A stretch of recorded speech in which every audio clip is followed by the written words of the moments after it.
ಮೂಡಾ ಕೇಸ್ನಲ್ಲಿ ಸಿಎಂ ಸಿದ್ದರಾಮಯ್ಯಗೆ ಇವತ್ತು big day. ಕೆಲವೇ ಕ್ಷಣಗಳಲ್ಲಿ ಬಿ ರಿಪೋರ್ಟ್ ಭವಿಷ್ಯ ನಿರ್ಧಾರ ಆಗುತ್ತಾ? ಮೂಡಾ ಪ್ರಕರಣ ಸಿಎಂ ಸಿದ್ದರಾಮಯ್ಯಗೆ ಇವತ್ತು ಬಿಗ್ ಡೇ.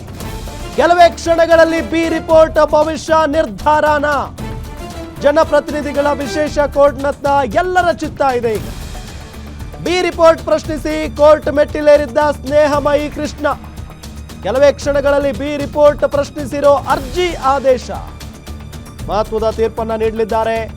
ಜನಪ್ರತಿನಿಧಿಗಳ ಕೋರ್ಟ್ ವಾದ ಪ್ರತಿವಾದ ಆಲಿಸಿ ಆದೇಶ ಕಾಯ್ದಿರಿಸಿರುವಂತ ನ್ಯಾಯಾಲಯ. ಸಿದ್ದು ರಾಜಕೀಯ ಭವಿಷ್ಯದ ಮೇಲೆ ಪರಿಣಾಮ ಬೀರುತ್ತಾ ಈ ಆದೇಶ? ಮೂಡಾ ಕೇಸ್ನಲ್ಲಿ ಸಿಎಂ ಸಿದ್ದರಾಮಯ್ಯಗೆ ಇವತ್ತು ಬಿಗ್ ಡೇ ಅಂದ್ರೂ ಕೂಡ ತಪ್ಪಾಗ್ಲಿಕ್ಕಿಲ್ಲ. ಕೆಲವೇ ಕ್ಷಣಗಳಲ್ಲಿ ಬಿ ರಿಪೋರ್ಟ್ ಭವಿಷ್ಯ ಹೊರಬರುವಂತಹ ಸಾಧ್ಯತೆ ಇದೆ. ಜನಪ್ರತಿನಿಧಿಗಳ ವಿಶೇಷ ಕೋರ್ಟ್ನತ್ತ ಈಗ ಎಲ್ಲರ ಚಿತ್ತ ಇದೆ, ಎಲ್ಲರ ಗಮನ ಇದೆ. ಬಿ ರಿಪೋರ್ಟ್ ಪ್ರಶ್ನಿಸಿ ಸ್ನೇಹಮಯಿ ಕೃಷ್ಣ ಕೋರ್ಟ್ ಮೆಟ್ಲೇರಿದ್ರು. ಕೆಲವೇ ಕ್ಷಣಗಳಲ್ಲಿ ಬಿ ರಿಪೋರ್ಟ್ ಪ್ರಶ್ನಿಸಿರೋ ಅರ್ಜಿ ಆದೇಶ ಬರುತ್ತೆ.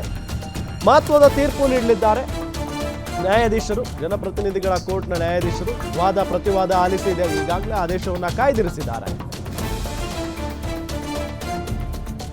ಡೀಟೇಲ್ಸ್ ಕೊಡ್ತಾರೆ ನಮ್ಮ crime bureau head SK Manjunath ಸಂಪರ್ಕದಿದ್ದಾರೆ. ಮಂಜುನಾಥ್, ಇಡೀ ರಾಜಕೀಯ ಜೀವನದಲ್ಲೇ ಸಿದ್ದರಾಮಯ್ಯನವರ ರಾಜಕೀಯ ಜೀವನದಲ್ಲೇ ಈ ಮೂಡಾ ಪ್ರಕರಣ ಒಂದು ರೀತಿಯಲ್ಲಿ ಅವರಿಗೆ ಕಪ್ಪು ಚುಕ್ಕೆ ಆಗುತ್ತಾ ಅನ್ನೋ ಒಂದು ಪ್ರಶ್ನೆ ಇತ್ತು. ಬಟ್ ಇವತ್ತು ಏನಾಗಬಹುದು ಡೀಟೇಲ್ಸ್ ಕೊಡ್ತಾ ಹೋಗೋದಾದ್ರೆ?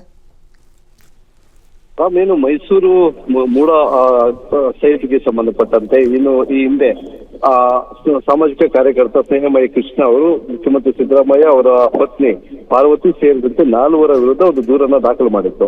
ಆ ಪ್ರಕರಣಕ್ಕೆ ಸಂಬಂಧಪಟ್ಟಂತೆ ಮೈಸೂರು ಲೋಕಾಯುಕ್ತ ಪೊಲೀಸ್ ಠಾಣೆಗೆ ವಿಚಾರಣೆಗೆ ಹಾಜರಾಗಿದ್ದಂತ ಮುಖ್ಯಮಂತ್ರಿಗಳು ಸಹ ಹೇಳಿಕೆಯನ್ನು ಕೊಟ್ಟಿದ್ರು. ಜೊತೆಗೆ ಆ ಪ್ರಕರಣದಲ್ಲಿ ಯಾರೆಲ್ಲ ಆರೋಪಿ ಸ್ಥಾನದಲ್ಲಿ ಉಲ್ಲೇಖ ಮಾಡಲಾಗಿತ್ತು ಅವರೆಲ್ಲರೂ ಸಹ ಹೋಗಿ ಒಂದು ಹೇಳಿಕೆಯನ್ನ ದಾಖಲು ಮಾಡಿದ್ರು. ಆದ್ರೆ ಅಲ್ಲಿ ಸಾಕ್ಷಿ ಆಧಾರಗಳ ಕೊರತೆಯಿಂದಾಗಿ ಲೋಕಾಯುಕ್ತ ಪೊಲೀಸರು ಕೋರ್ಟ್ಗೆ ಈ ಪ್ರಕರಣದಲ್ಲಿ ಮುಕ್ತಾಯದ ವರದಿ ಅಂದ್ರೆ ಬಿ ರಿಪೋರ್ಟ್ ಅನ್ನ ಸಲ್ಲಿಸಿದ್ರು. ಆದ್ರೆ ಇಲ್ಲಿ ಸ್ನೇಹಮಯಿ ಕೃಷ್ಣ ಅವರು ಆ ಬಿ ರಿಪೋರ್ಟ್ ಅನ್ನ ಪ್ರಶ್ನಿಸಿ, ಯಾಕಂದ್ರೆ ಅಲ್ಲಿರ್ತಕ್ಕಂಥ ಅಂದಿನ ತನಿಖಾಧಿಕಾರಿಗಳು ಮುಖ್ಯಮಂತ್ರಿಗಳಿಗೆ ಅನುಕೂಲಕರವಾಗಿ ತನಿಖೆಯನ್ನು ನಡೆಸಿದ್ದಾರೆ, ಅವರು ಸರಿಯಾಗಿ ಸಾಕ್ಷಿಗಳನ್ನ ಕಲೆ ಹಾಕುವುದಿರ್ಬೋದು ಅಥವಾ ಈ ಪ್ರಕರಣದಲ್ಲಿ ಅವರ ಪರವಾಗಿ ಅವರಿಗೆ ಅನುಕೂಲಕರವಾದಂತ ತನಿಖೆಯನ್ನ ನಡೆಸಿ ಕೋರ್ಟ್ಗೆ ಸುಳ್ಳು ಮಾಹಿತಿಯನ್ನ ನೀಡಿದ್ದಾರೆ ಅನ್ನೋದ್ರ ಬಗ್ಗೆ ಒಂದು ಪ್ರಶ್ನಿಸಿ ಒಂದು ಮೇಲ್ಮನವಿ ಅರ್ಜಿಯನ್ನ ಸಹ ಸಲ್ಲಿಸಿದ್ರು. ಆ ಸಂಬಂಧಪಟ್ಟಂತೆ ಜನಪ್ರತಿನಿಧಿಗಳ ವಿಶೇಷ ಕೋರ್ಟ್ನಲ್ಲಿ ವಿಚಾರಣೆ ಸಹ ನಡೆದಿತ್ತು.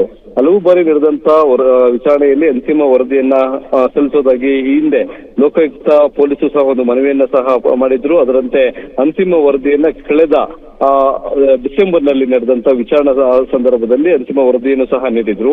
ಈಗ ಎರಡೂ ಕಡೆ ಅದೇ ಸ್ನೇಹಮಯಿ ಕೃಷ್ಣ ಪರ ವಕೀಲರು ಜೊತೆಗೆ ಸರ್ಕಾರದ ಪರ ಅಂದ್ರೆ ಸಿದ್ದರಾಮಯ್ಯ ಪರ ವಕೀಲರು ನಡೆಸಿದಂತ ವಾದ ಮತ್ತೆ ಪ್ರತಿವಾದವನ್ನ ಆಲಿಸಿ ಇವತ್ತಿಗೆ ಆದೇಶವನ್ನ ಕಾಯ್ದಿರಿಸಿದ್ರು. ಇನ್ನೇನು ಕೆಲವೇ ನಿಮಿಷಗಳಲ್ಲಿ ಜನಪ್ರತಿನಿಧಿಗಳ ವಿಶೇಷ ಕೋರ್ಟ್ನ ನ್ಯಾಯಾಧೀಶರಾದಂತಹ ಶ್ರೀ ಸಂತೋಷ್ ಗಜಾನನ ಅವರು ಈ ಒಂದು ಪ್ರಕರಣಕ್ಕೆ ಸಂಬಂಧಪಟ್ಟಂತೆ ಒಂದು ಆದೇಶವನ್ನ ಪ್ರಕಟಣೆ ಮಾಡಲಿದ್ದಾರೆ. ಇಲ್ಲಿ ಸಿಎಂಗೆ ನೀವು ಹೇಳದಾಗೆ ಅವರ ರಾಜಕೀಯ ಜೀವನದಲ್ಲಿ ಮೂಡಾ ಹಗರಣಕ್ಕೆ ಸಂಬಂಧಪಟ್ಟಂತೆ ಅವರ ಸಂಬಂಧಿಕರಿಗೆ ಜೊತೆಗೆ ಒಂದು ಸೈಟ್ಗಳನ್ನ ಅಲಾಟ್ ಮಾಡಿಕೊಳ್ಳೋದ್ರಲ್ಲಿ ತಮ್ಮ ಅಧಿಕಾರವನ್ನ ದುರುಪಯೋಗ ಪಡಿಸಿಕೊಂಡಿದ್ರು ಅಂತಕ್ಕಂಥ ಆರೋಪವನ್ನು ಕೇಳಿ ಬಂದಿತ್ತು. ಅದಕ್ಕೆ ಸಂಬಂಧಪಟ್ಟಂತೆ ಈ ಬಿ ರಿಪೋರ್ಟ್ ಸಲ್ಲಿಸಿದ್ದು ಸರಿಯಾ ಅಥವಾ ಇಲ್ಲ ಅನ್ನೋದ್ರ ಬಗ್ಗೆ ಆದೇಶ ಹೊರಬಿಲ್ಲ ಇದೆ. ರಾಮ್, ಥ್ಯಾಂಕ್ ಯು ಮಂಜು ತಮ್ಮೆಲ್ಲ ಮಾಹಿತಿಗಾಗಿ.